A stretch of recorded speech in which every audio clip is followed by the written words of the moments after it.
ময়মনসিংহের ফুলবাড়িয়ার চাষিরা আনারস আকারে বড় ও রং আকর্ষণীয় করতে রাসায়নিক ব্যবহার করে আসছেন।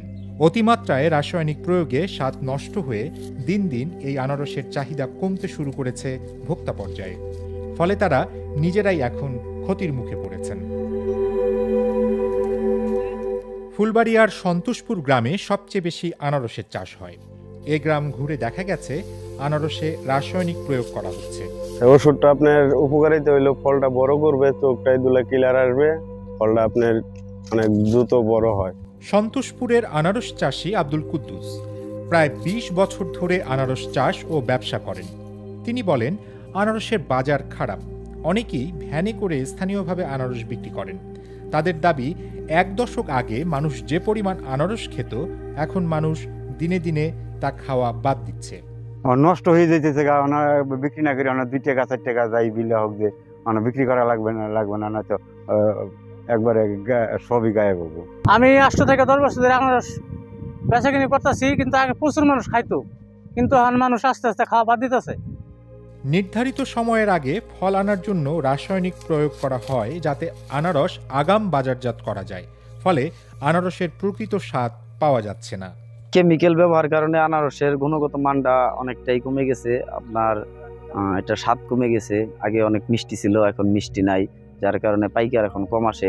রাসায়নিক জাতীয় দ্রব্য মিশ্রণ করে আনারস অল্প দিনে বড় করে ফেলছে, যার ফলে প্রকৃত যে স্বাদটা, এই স্বাদটা আর কি পাওয়া যাচ্ছে না আনারসটার ভিতর। আনারসের স্বাদ আগের থেকে অনেক কমে গেছে জানান অনেকে। আনারসের স্বাদ আগের থেকে অনেকটাই কমে গেছে। এই স্বাদ কমে যাওয়ার পেছনে এই রাসায়নিকের যে ব্যবহারটা বেড়েছে, এই কারণেই আপনার এই আগের চাইতে স্বাদ কমে গেছে। আর এই কারণেই বিক্রি চাহিদা অনেকটা কমে গেছে আগের চাইতে। চিকিৎসক বলছেন, রাসায়নিকগুলো মানবদেহের কিডনির উপর মারাত্মক ক্ষতিকর প্রভাব ফেলে। কিছু অসাধু ব্যবসায়ী এবং আমাদের কৃষকরা ভুলবশত তারা তাদের এই ফলটাকে তাড়াতাড়ি বেশি উৎপাদন করার জন্য, ফলটাকে তাড়াতাড়ি পাকানোর জন্য বিভিন্ন ধরনের কেমিক্যাল ইউজ করে। যে কেমিক্যাল ইউজগুলি সাধারণত কার্বাইড থাকে এক নম্বর, অন্যতম তার মধ্যে একটা আইটেম। আরেকটা হলো ইথাইলিন গ্যাস, আর হলো মিথাইলিন জাসমোনেট নামক কেমিক্যাল। এই কেমিক্যালগুলি সাধারণত আমাদের মানবদেহের মধ্যে কিডনির উপর মারাত্মক প্রভাব পড়ে। নিয়মিত তদারকি করে কৃষকদের রাসায়নিক প্রয়োগ না করতে বলা হচ্ছে।